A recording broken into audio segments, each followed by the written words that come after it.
Ó, então, o desembargador Cláudio Brandão, em homenagem à minha antiguidade, me passou a presidência, então declara abertos os trabalhos, e os trabalhos estão presididos pelo desembargador Cláudio Brandão, e hoje é um momento muito importante. Nós temos a entrada em vigor do novo Código de Processo Civil, né? E é um momento alvissareiro, porque todo mundo falava que ele não entraria em vigor nessa data.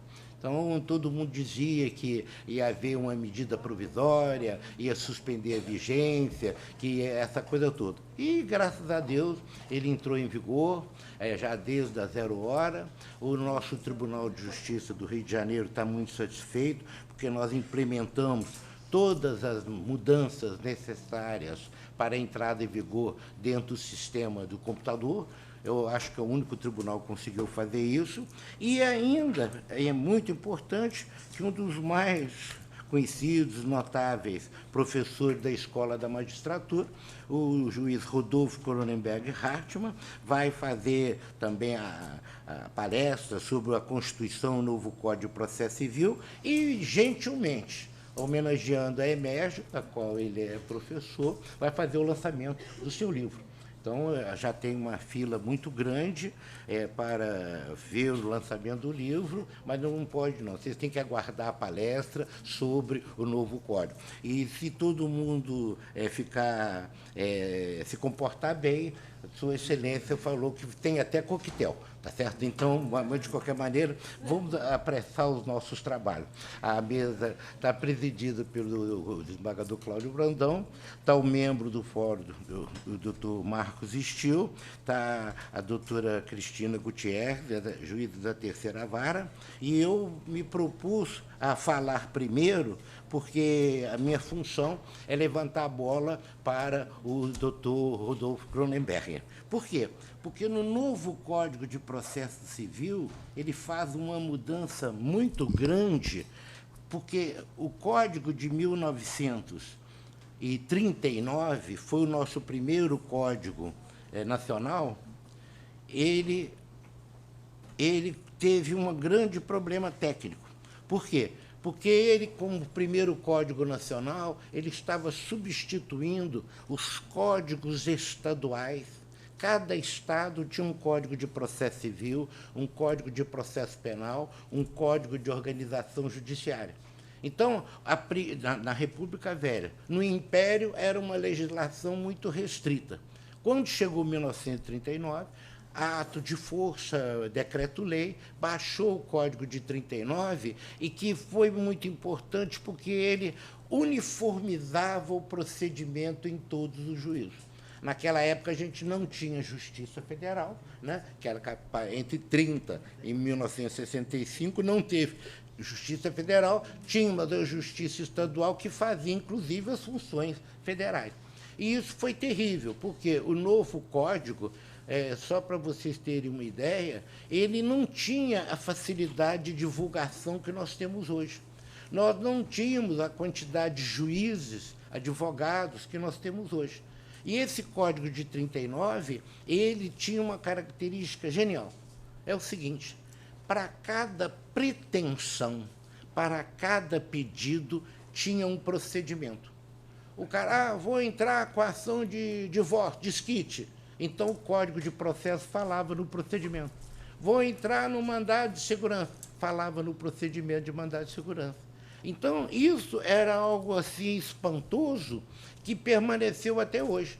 De vez em quando a gente vê petição inicial, o fulano vem entrar com ação contra o Beltrano, vem mover ação ordinária de não sei de quê, de indenização acumulada com não sei o quê. O título da ação geralmente é maior do que a primeira página, né? Mesmo na Justiça Federal, de vez em quando aparece uma maluquice dessa. Por quê? Porque no Código de 39, todos os pedidos e pretensões tinha que ter um procedimento. Até hoje, o aluno de 20 anos pergunta para um velho desembargador como eu: prof, eu vou entrar com ação de quê? Aí, até explicar para o cara que não é nada disso, não interessa saber de qual ação de quê. Você vai entrar, qual o pedido que você vai fazer, né, e aquela coisa toda. O Código de 73 foi muito importante porque ele, um nível intelectual, um nível de conhecimento muito maior. Ele foi elaborado pelo o então ministro da Justiça, Alfredo Buzaide, e ele partiu de estudos grandes que já tinham sido feitos, e ele foi uma grande mudança, mas ele manteve muito disso, o procedimento, e não estava interessado no pedido. Já o novo Código de Processo Civil, entrando agora em vigor, ele se incomoda bem menos com o procedimento e muito mais com o pedido. E, principalmente, olha o que ele diz no artigo 1º. O processo civil será ordenado, disciplinado e interpretado conforme os valores e as normas fundamentais estabelecidos na Constituição da República Federativa do Brasil, observando-se as disposições desse Código. Então, este código ele é importante porque ele é um instrumento de realização dos valores e as normas fundamentais da Constituição. O Código de 73 obedecia ao princípio da legalidade. Qual seja, importa a previsão da lei sobre cada procedimento. O processo é o modo de relação entre demandante, juízo e o demandado. Mas esse modo de relação tem, por fim, resolver um conflito de interesse, tem um desiderato, né? Tem justamente a ideia de resolver um conflito. O Código de 73 se incomodava muito com a legalidade. Você ficava procurando no Código, até ontem, as soluções. Como não tinha, era sempre uma dificuldade. Este Código, a grande mudança, a comissão presidida pelo Luiz Fux, ministro supremo, juiz deste tribunal, ele colocou lá, e todo mundo estava de acordo que o processo civil será ordenado, disciplinado, interpretado conforme os valores e as normas da Constituição, atendido o que está escrito aqui.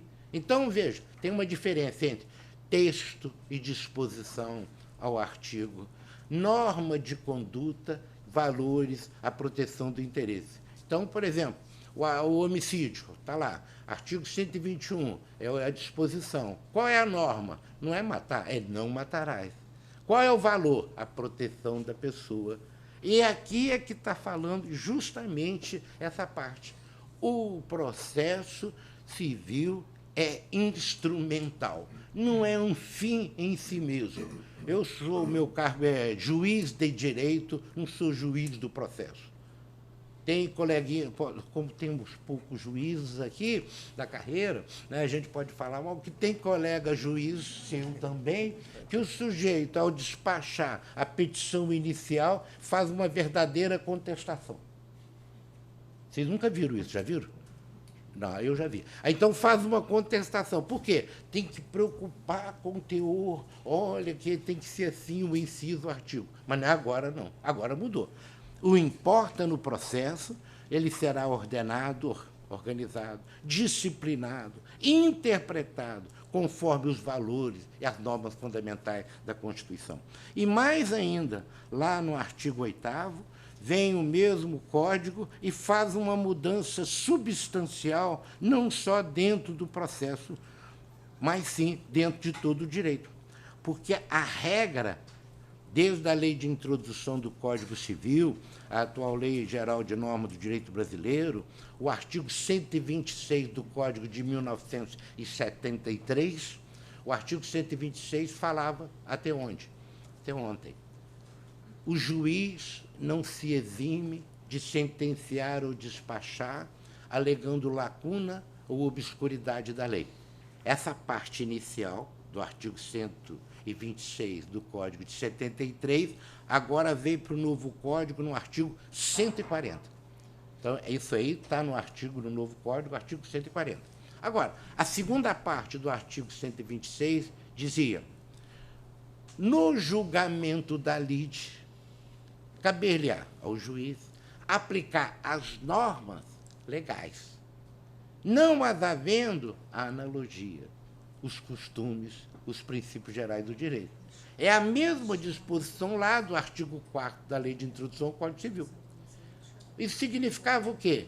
Critério da legalidade. Por que critério da legalidade? Porque no regime liberal, no regime capitalista do século XIX, do século XX, predominava o critério da legalidade ou a vontade do parlamento eleito temporariamente.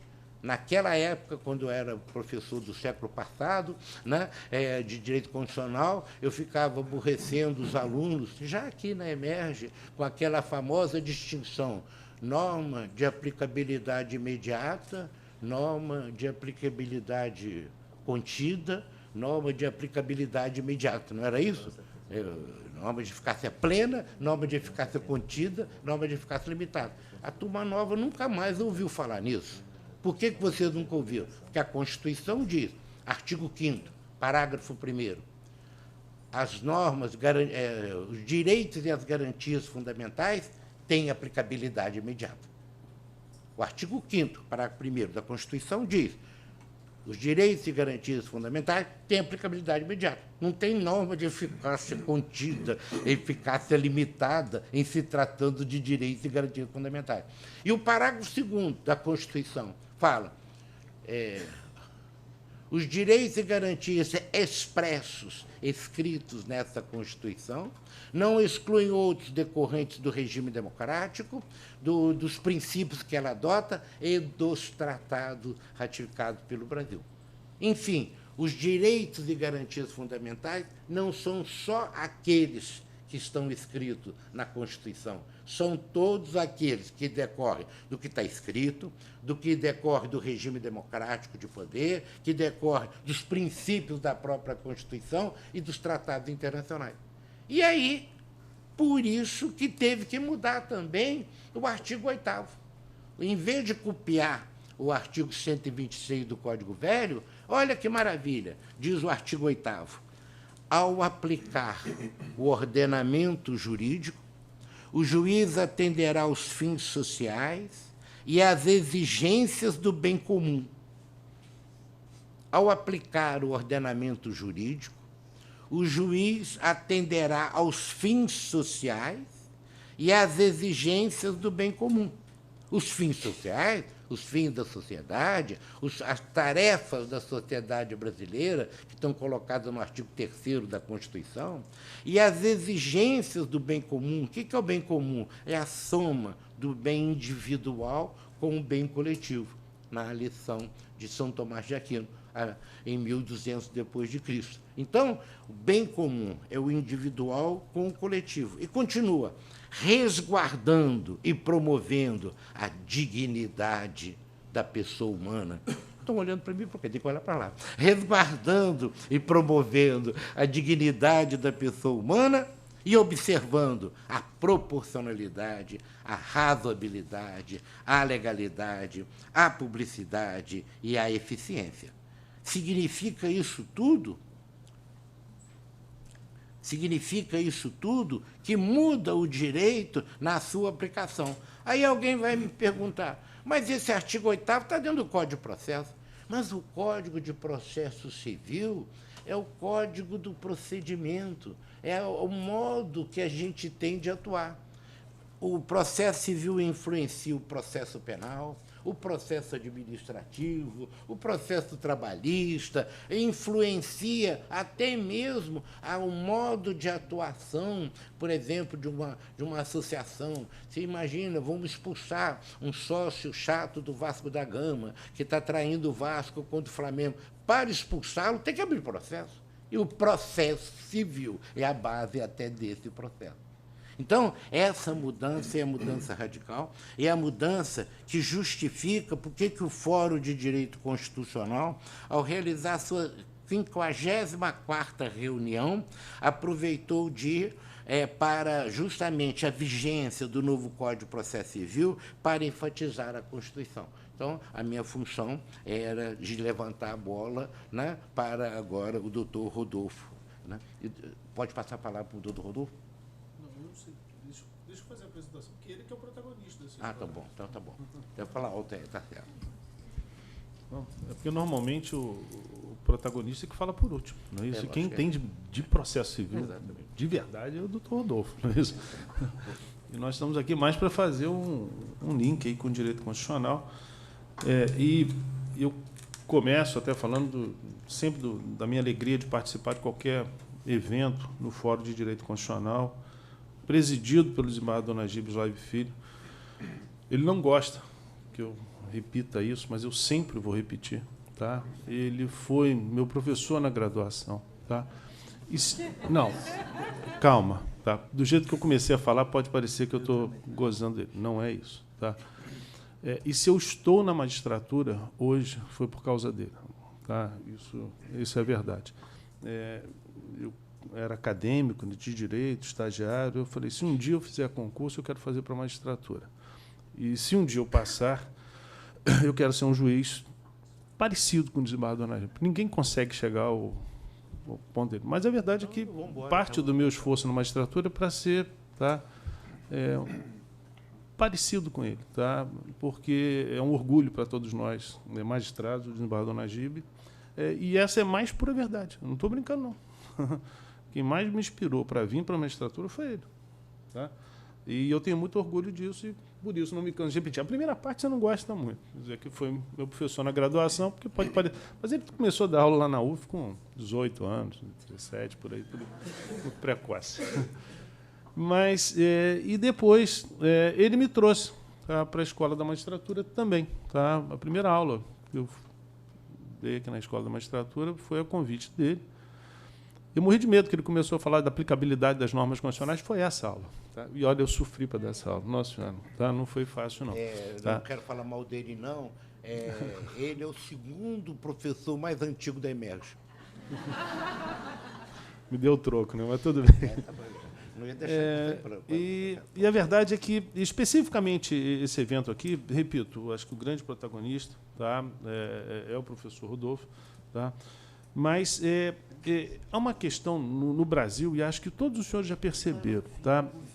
A nossa Constituição, que muita gente critica, tá? Eu sou um grande defensor da Constituição brasileira. Ela é uma Constituição viva. Tá? Ela é uma Constituição que permitiu, tá, nesse prazo de duração dela, que o Brasil suportasse várias críticas e que saísse bem dessas críticas. Nós estamos vivendo hoje uma outra grande crise. E eu espero de coração que essa crise se resolva do jeito que for. Não vou entrar na questão política, mas que ela se resolva na forma prevista na Constituição. Tá? Que cada instituição trabalhe, que cada um faça a sua parte, que se apure responsabilidade e que se encontre, tá, uma solução justa. Tá? Mas eu falo isso porque, de fato, eu gosto muito da Constituição brasileira. E digo que ela é viva porque é curioso, né, o Brasil. Na nossa função, né, Cristiano, a gente julga muito com a Constituição. Né? Porque me parece que, em outros países, as pessoas manejam as ações e o resultado delas é obtido essencialmente com a aplicação da lei. Aqui, não só nas demandas envolvendo o direito público, que seria natural usar a Constituição, mas até mesmo nas demandas envolvendo o direito privado. Tá? Mas é muito frequente a utilização da Constituição. Então, vejam, essa Constituição que é tão criticada, ela está no nosso dia a dia. E até mesmo o leigo hoje, aquele cara que não tem conhecimento de direito constitucional, ele fala da Constituição, mas a Constituição não assegura isso. As pessoas estão discutindo, não vou entrar no mérito do acerto, do erro, tá? A divulgação dessas fitas. Eu vejo a pessoa que trabalha no meu prédio falando, doutor, está certo aquilo? Ou seja, as pessoas estão... Está certo o quê? Ele não está discutindo o conteúdo, né? Ele me perguntou se constitucionalmente aquilo poderia ser feito. Então, as pessoas estão preocupadas com a Constituição. E quando o povo se preocupa com a Constituição é porque ela cumpriu, em parte, o papel dela. Porque o papel da Constituição também é esse. Tá? É uma Constituição que tem que ser sentida, vivida pela sociedade, porque senão ela é um mero instrumento. Tá? E o desembargador Najib já citou isso num discurso, que é um texto que a gente encontrava na Faculdade de Direito lá da UF. Né? A Constituição não é o pergaminho que é a estampa, não é isso? Não é a inteligência que a concebe. Ela é muito do Poder Judiciário, que a interpreta e que a torna viva.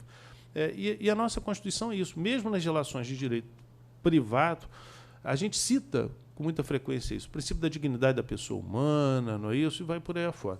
Outro dia foi até engraçado. Às vezes, o advogado, por hábito, cita o princípio da dignidade da pessoa humana. E citou lá numa ação que só tinha pessoa jurídica. Tá? Eu não sei se ele estaria criando a dignidade da pessoa jurídica, acho que até uma tese legal, vou pensar nisso. Mas é o hábito de usar a Constituição. E eu observo que esse novo Código de Processo Civil trouxe essa preocupação. Tá? Certamente, tá, nas questões processuais, a gente vai poder usar com maior conforto e maior tranquilidade a Constituição.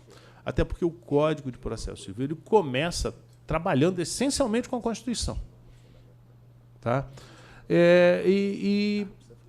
A inteligência que concebeu o novo Código de Processo Civil teve o cuidado, e o desembargador Najib citou no artigo 1º, o processo civil será ordenado, disciplinado e interpretado conforme os valores. Tá?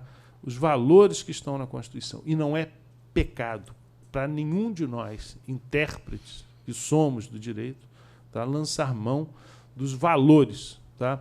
E o grande valor de uma legislação processual é a de proporcionar justiça. Também o desembargador Najib colocou aqui, tá? A sociedade paga aos magistrados não para serem processualistas, para serem justos. Tá? O processo é essencialmente um instrumento, tá? Um instrumento para obtenção de um valor maior. A gente está numa fase crítica, sensível, tá? Talvez até de transição, tá? Mas de uma transição que, ao final, certamente resultará numa evolução do que hoje a Constituição prevê, que é o Estado Democrático de Direito. Tá? A gente tem que buscar um Estado de justiça. Tá? Um Estado de justiça não com o protagonismo do Poder Judiciário, não é isso que eu me refiro. Estou dizendo o resultado. Tá? E o processo, tirando a questão do processo civil, o processo como um todo ele é um instrumento usado pelo Estado para desempenhar suas diversas funções. Através do processo legislativo, o Estado produz as normas. Através do processo administrativo, ele tenta atender às necessidades materiais do povo. Tá? E através do processo, tá, judicial, o que se busca, tá, é exatamente dar uma solução justa para aquela situação. Há uma concepção de justiça no processo penal, na tutela da liberdade, das garantias, e agora o novo Código de Processo Civil expressamente, tá, escancaradamente, traz essa ideia de justiça, tá, de valores que a Constituição traz. E eu fico muito feliz. Repito, não sou processualista, tá? Sou um mero professor, um humilde professor de Direito Constitucional, mas que, ao examinar o processo, esse novo Código de Processo Civil, eu comecei lendo aqui, eu falei, meu Deus, que leitura agradável. Né? Porque está aqui no artigo 1º, tá? Os valores e normas fundamentais estabelecidos na Constituição da República. O Código, logo a seguir, ele começa a efetivamente dar o exato sentido, tá, de alguns direitos e garantias fundamentais relacionados ao processo. Porque, por exemplo, não se excluirá da apreciação jurisdicional ameaça ou lesão ao direito. É o que está no artigo 5º, inciso 35. Só que uma leitura afoita, tá, desse princípio que a Constituição traz, tá, segundo o qual não se afasta do Poder Judiciário lesão ou ameaça de direito, se isso for mal interpretado ou mal utilizado, as pessoas poderiam dizer, ó, a mediação é inconstitucional, a arbitragem é inconstitucional. E não é isso. Tá? Nesse estado de justiça, a gente tem que buscar, à medida do possível, soluções consensuais. A melhor solução para um conflito de interesse é aquela na qual não exista vencido e vencedor. Tá? É o que a gente busca muito em vara de família, na tentativa de acordos. O trauma de ser o vencido num processo é muito complicado. E o tipo de serviço que nós prestamos é um serviço muito ingrato, é um serviço público muito ingrato, no qual, potencialmente, metade dos usuários já saem insatisfeitos. É a metade que perde. Pior é quando a gente consegue aborrecer a metade que ganha, não é isso? Ou porque o processo demora muito, né? Porque as pessoas não foram bem tratadas, essa coisa toda. Então, aqui, nesse artigo 3º, fica claro, olha, esse princípio da inafastabilidade da jurisdição, ele tem que ser interpretado desse jeito. Tá? Não se pode produzir, tá, qualquer tipo de artifício legal ou administrativo para inviabilizar o acesso ao judiciário. Porém, tá, quando a gente fala em arbitragem, mediação ou outras formas não judiciais de solução, isso é válido. Isso é válido. Até porque esses instrumentos não estão, repito, inviabilizando que, por último, se busca uma proteção junto ao Poder Judiciário. O artigo 4º deixa claro um outro princípio, tá, contido no inciso 78 do artigo 5º da Constituição, que é a razoável duração do processo. A emenda constitucional 45 inseriu esse inciso no artigo 5º, e esse é um outro desafio, tá, de todos nós que trabalhamos no direito. O que é razoável duração? Né? Solução integral do débito. Sim, tá. Não pode enrolar. É isso. As partes têm o direito de obter um prazo razoável de solução integral. Muito bem lembrado. Sabe por quê? Às vezes a gente encontra aqueles processos, o cara está brigando 20 anos, processo, né, enorme. Aí lá na folha 2000 e pouco, alguém descobre um erro numa citação, não é isso? Anula. Parece aquele joguinho de criança, não tem assim? Você tira o dadinho, volta 30 casas, não é isso? Quer dizer, né?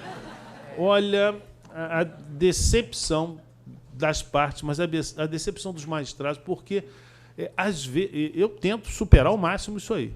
Tá? Agora, tem situações que, lamentavelmente, isso acontece e não dá para. Mas que tristeza, não é isso? Tá? Que tristeza. Tá? Porque cada processo envolve vida, envolve honra, né, das pessoas. A gente trabalha aqui não só com direito, a gente trabalha com a vida e com a honra das pessoas. Isso é muito sério. Tá? E, às vezes, um processo que demora muito, que se eterniza, eu ouvi de uma pessoa que falou o seguinte, eu falei, só mais alguns dias. Ele falou, doutor, o problema não são os dias, são as noites. Tá?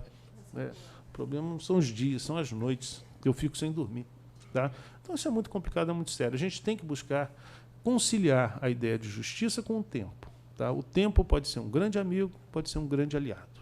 Aliás, um grande inimigo. Tá? E, olha, é complicado isso. Existem situações, às vezes em vara de família, que é melhor não decidir rapidinho, não. É melhor esperar os ânimos acalmarem, não é isso? Também não é eternizar, não. Digo ir com calma, não é isso? Tá? Conversar. Mas é um desafio para cada magistrado saber tentar trabalhar com o tempo. Mas é um direito que cada parte tem, a de obter uma solução integral do processo dentro de um prazo razoável. Lógico que essa ideia de prazo razoável não é uma questão fechada, tanto que o Código não fala quais são esses prazos, mas, lógico, para o réu no processo penal que está preso, o prazo é um, para quem está solto, o prazo é outro. No processo envolvendo fazenda pública, normalmente os prazos são maiores um pouco, não é isso? Tá, você tem algumas garantias. Tá, na questão de processo de família é um pouco mais complicado, mas, de qualquer forma, hoje o Código estampa esse direito que está na Constituição. O artigo 7º trata, tá, de um outro tema extremamente sensível para cada um de nós, que é a ideia de isonomia materializada no processo, tá? A paridade, a igualdade, tá? De todos. É assegurada às partes paridade de tratamento em relação ao exercício de direitos e faculdades processuais, os meios de defesa, o ônus, os deveres. E aí, outro dia, eu conversando com os alunos lá da faculdade, e vieram me perguntar, né, não só da indumentária preta, mas também daquela peruca que se usava antigamente. Graças a Deus o Brasil não ia ficar bem não, né, gente, com essa peruca. Mas a ideia inicial, e o Calamandrei colocava isso, qual era? Era de que com a roupa preta e com a peruca, todos, tá, até mesmo na aparência, eram iguais. Tá? Na ótica do jurado, que era a pessoa do povo. Ele não se deixaria influenciar, tá, por outros fatores, como a indumentária, a aparência, para, ao final, definir o destino daquela pessoa. Tá? Mas, muito mais do que a indumentária, o sentido de isonomia tem que estar na consciência de cada um de nós. Tá? E E hoje o Código expressamente menciona, tá, que esse é um princípio, é um valor, tá, que a gente tem que cuidar em cada processo que tramita ou que tramitar nos tribunais brasileiros. Tá? A ideia de paridade de tratamento. Sendo que é lógico, tá, que a ideia de paridade ou de isonomia passa pela concepção da isonomia material, ou seja, é possível, e esse é um valor que está na Constituição, é possível tratar de forma desigual os desiguais. Quer dizer, o sentido da isonomia não é aquela isonomia formal, todo mundo é igual. Aí você ignora as desigualdades de fato, não é isso? Tá? E aí você acaba tratando de forma igual os desiguais, o que pode também no processo acentuar essa desigualdade. Então, essa é a melhor forma de interpretar o que hoje o Código prevê, o que já está na Constituição há algum tempo. Tá? O artigo 8º, tá? Ele trata de um dos princípios que, a meu ver, é a base de tudo que se faz nesse país. Tá? Se vocês me perguntarem qual o que há de mais importante na Constituição, eu vou lhes responder: a dignidade da pessoa humana. Tá? Tudo que se faz nesse país tem que ser pensado, tem que ser voltado para a dignidade da pessoa humana. Tá? E é muito importante. Pode parecer uma mera reprodução do que está... Não é. Tá? É muito importante, tá, que um código de processo expressamente mencione que há necessidade, que há obrigação de todos os atores envolvidos, tá, de se respeitar, aliás, de se respeitar, não, de se promover a dignidade da pessoa humana. Tá? O Código não prevê o respeito. Ele exige que as partes envolvidas promovam também, no ambiente processual, a dignidade da pessoa humana. Tá? Isso não foi colocado aqui à toa. Tá? E é preciso que, principalmente os jovens, tá, que nos ouvem aqui, tenham isso na consciência. Obrigado, Tino. Mesmo no ambiente processual, tá, há necessidade também de se promover a dignidade da pessoa humana, além de outros princípios: proporcionalidade, razoabilidade, legalidade, publicidade, eficiência. A ideia da razoabilidade é bom para os magistrados, não é isso? Porque também alguém me falou, quando eu estava passando no concurso, falou o seguinte: olha, para ser um bom juiz, você tem que ter muito equilíbrio, agir com muita calma, muita prudência, é a vida e a honra. Se souber um pouquinho de direito, ajuda. Não é isso? Mas, acima de tudo, tá, o primeiro conselho falava da razoabilidade, tá, da prudência, do equilíbrio, tá, e depois falava do direito. E eu acho que é mais ou menos isso, né? Tá? Porque é preciso muito cuidado. Repito, a gente lida com a vida e com a honra das pessoas.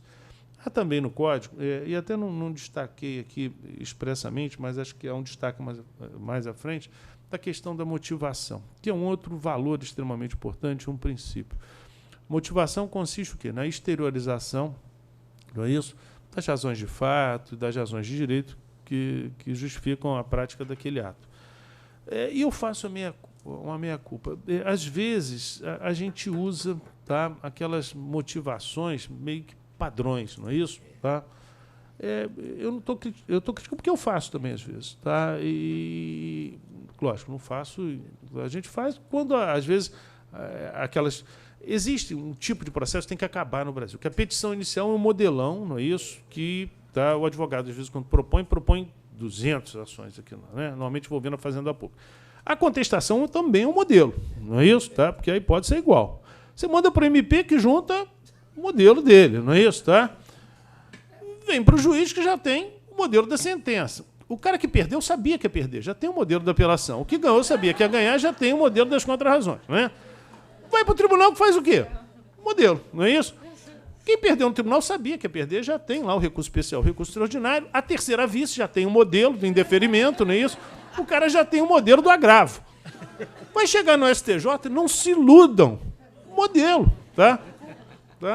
Então, o processo como debate, debate de direito das partes, é uma farsa. É uma farsa. Vamos ser sinceros? Né? Ninguém debate nada. Você só vê qual é a hipótese. Né? E junta lá o seu modelo. Isso é triste. Porque, assim como há o lado engraçado da história, o lado triste é que algumas pessoas não sobrevivem a esse tipo de processo. Os caras morrem no meio do caminho, tá? Esperando uma sucessão de modelos. Isso é muito triste, isso não é justiça. Está errado. Está errado. A gente tem que buscar, também nesse ambiente processual, solução para esse tipo de coisa. Tá? Mas isso faz com que, às vezes, a gente junte lá modelos. Tá? E o que o Código traz agora é a preocupação com a verdadeira motivação, para que fique bem claro que cada processo é um processo. Tá? Ele não comporta falsas motivações, ou aquele tipo de fundamentação que cabe tudo. Né? Diante da ausência do perículo e mora do fumus bonis iuris, não sei o quê, não é? Aquilo você encaixa em tudo que você vai indeferir. Não é? Então, não vale isso mais. Não vale. E a gente vai ter que se adaptar. Tá? O judiciário vai ter que se adaptar, tá? Para apresentar às pessoas o verdadeiro sentido da motivação, para que fique claro que as razões apresentadas foram efetivamente analisadas, apreciadas, pensadas, e, ao final, elas estão ali estampadas numa decisão, que pode não ser a decisão que a parte queria. Ainda tem isso. Tá? Algumas pessoas que vão ao judiciário, elas querem uma solução. Não é? Outro dia, uma parte veio falar comigo, depois de sessão, falou: doutor, tá bom, eu queria que resolvesse. Eu queria que alguém imparcial me dissesse se eu tenho ou não razão.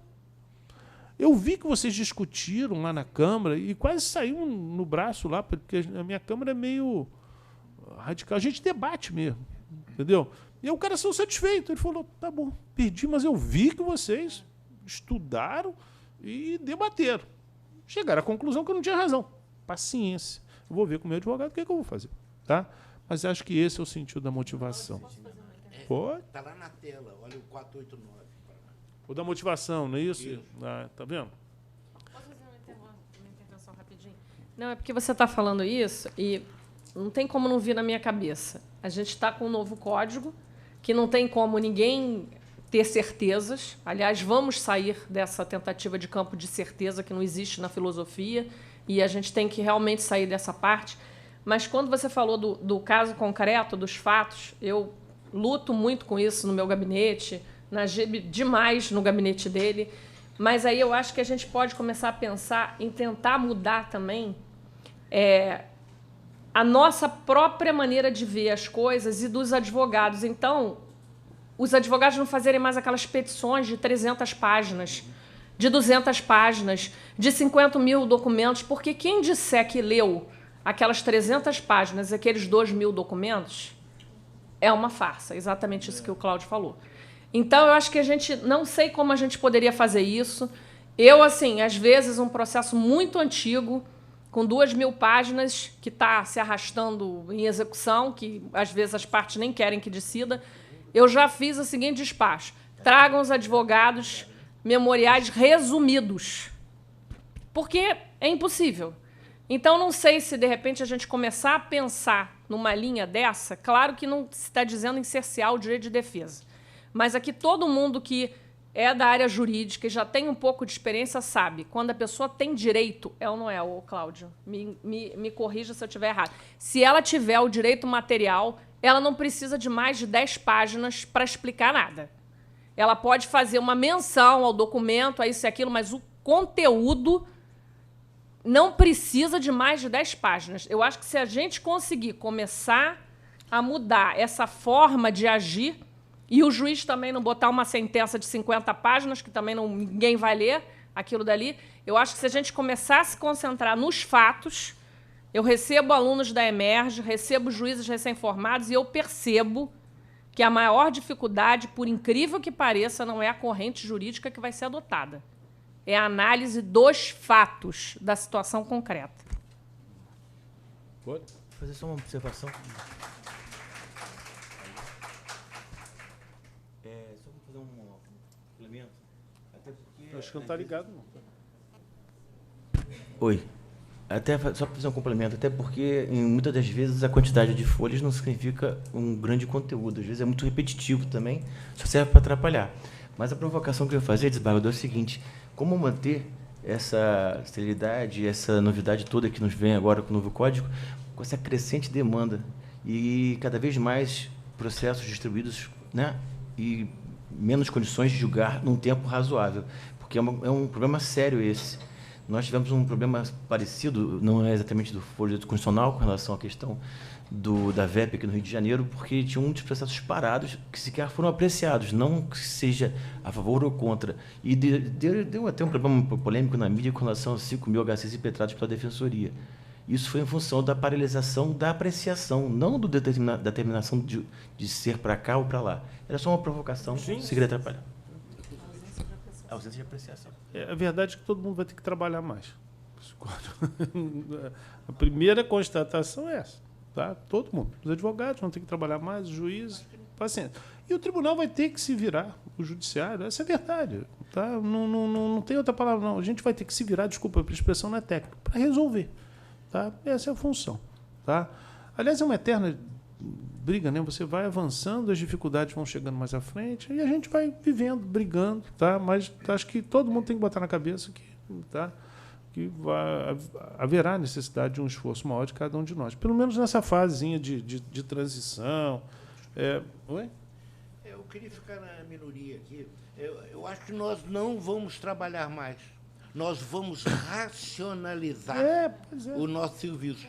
E, como dizia a minha filósofa predileta, né, a minha mãe, ela dizia o seguinte: a necessidade é a mãe da inteligência. A necessidade é a mãe da inteligência. Nós temos 16 milhões de habitantes no nosso estado. O nosso tribunal serve. O dele é maior, porque tem um Espírito Santo. O nosso tribunal trabalha para 16 milhões de pessoas. Nós recebemos por ano 3 milhões de causas. Nós somos 870 juízes, 15 mil serventuários. Então, você veja, nós temos que atender as pessoas. Então, eu acho, por incrível que pareça, que nós vamos racionalizar. E depois o doutor Rodolfo vai falar sobre recurso repetitivo, sobre as ações coletivas, e aquele papo todo, acho. É uma palavra de esperança, eu não estou dizendo que é. Mas é isso, tá? Eu acho que esse novo código, tá? Ele traz essa esperança, tá? Até em relação ao que a Cristina falou, Cristiano, eu me lembro quando eu advogava, lá na pré-história, o advogado com quem eu trabalhava, ele falava o seguinte: olha, quando você tiver razão, você escreve pouquinho. Às vezes a gente fazia contra-razões de recurso, ele falou: você está convicto? Tá, então você coloca meia página. O desembargador vai ler essa meia página. Sabe? Aí ele falou: quando você estiver muito na dúvida, você vai escrevendo. Escrevendo. Sustenta a tese, inventa as teses aí, escreve, para tentar construir. Agora, quando você estiver muito convicto, a gente fazia isso. Tá? Meia página. Tá? Ele falou: tá certinho. Eu falei: tá. Eu falei: tá lá no artigo tal da lei, não há dúvida, não tem mais de interpretação. Eu falei: tem certeza? Tem meia página. Tá? E olha, ele nunca deu errado. Impressionante. Aí ele falou: agora você está na dúvida, aí começa a construir tese. Tá? Ele não era orientado para enrolar, não. Veja bem, estou tendo muito cuidado, até porque ele nunca foi, se é uma homenagem que eu faço a ele nunca orientou ninguém a enrolar. Ele falou: mas construa. Construa a tese. O direito é isso. Tenta extrair, tá, o máximo que você pode, tá, para defender o interesse da parte. É o papel do advogado. Tá? Mas é isso. Então, repito, esse código traz essa esperança, tá? A esperança de que não só a gente se debruce aqui com questões processuais, mas que, acima de tudo, a gente tem em mente, tá, que em cada processo há uma história, tá? É uma história que chega ao judiciário, uma história que, às vezes, não envolve não só direito, envolve vida, envolve honra, tá?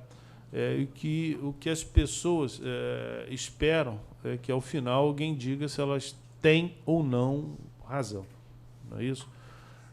Eu acho que essa é a busca das pessoas pelo serviço que nós prestamos. Tá? Acho que há uma responsabilidade muito grande e eu fico muito feliz porque acho que a gente agora vai ter uma grande ferramenta, tá? Para tentar fazer com que esse Estado brasileiro, que que é proclamado na Constituição como um Estado democrático de direito, seja essencialmente um Estado de justiça, como eu havia falado. Acho que o sonho de cada um de nós, e aqui eu cito uma situação que não é jurídica, é boba do dia a dia, tá? Mas me dói muito, tá? Quando a gente, às vezes, presencia naquela discussão entre pessoas que o cara que não tem razão, não é isso? Tá? Diz para o que tem razão. Vai para a justiça. Né? Isso dói muito. Né? Acho que o sonho de cada um de nós é que, numa discussão como essa, aquele que tem razão, tá, diga para o que não tem razão: eu vou para a justiça, eu vou para o judiciário. Tá? E para a gente presenciar isso com mais frequência, não é isso? Eu acho que a gente precisa ter ferramentas. Tá? E a gente, hoje, é um momento histórico, porque acho que o Brasil tem hoje uma ferramenta muito mais interessante da que tinha antes. Tá? Não uma ferramenta só processual, mas uma ferramenta de justiça. Agora, há uma responsabilidade muito grande de cada um de nós. Tá? Assim como a poesia, não é isso? A poesia não é de quem faz, é de quem usa. Não é isso? Acho que a lei é um pouquinho assim. Tá? Assim como a poesia, essa legislação aqui não é de quem fez. Tá? Ela é de quem vai manusear, quem vai aplicar, quem vai ter esse tipo de responsabilidade. Tá? E, repito, acho que é de cada um de nós, não só magistrados, mas de advogados, tá? de pesquisadores, de estudantes, de professores. Mas o que eu havia falado, na verdade, é só uma apresentação, tá, que eu fiz, o desembargador Najib, o grande protagonista que hoje, sem dúvida nenhuma, é um dos maiores conhecedores de direito processual, não é isso que a gente tem, muito jovem, tá? Mas que tá, certamente já tem uma produção, tá, extremamente, tá, rica dentro do direito processual e que vai saber dar aos senhores uma visão muito maior, certamente, do que os professores de direito constitucional. Então, vou falar.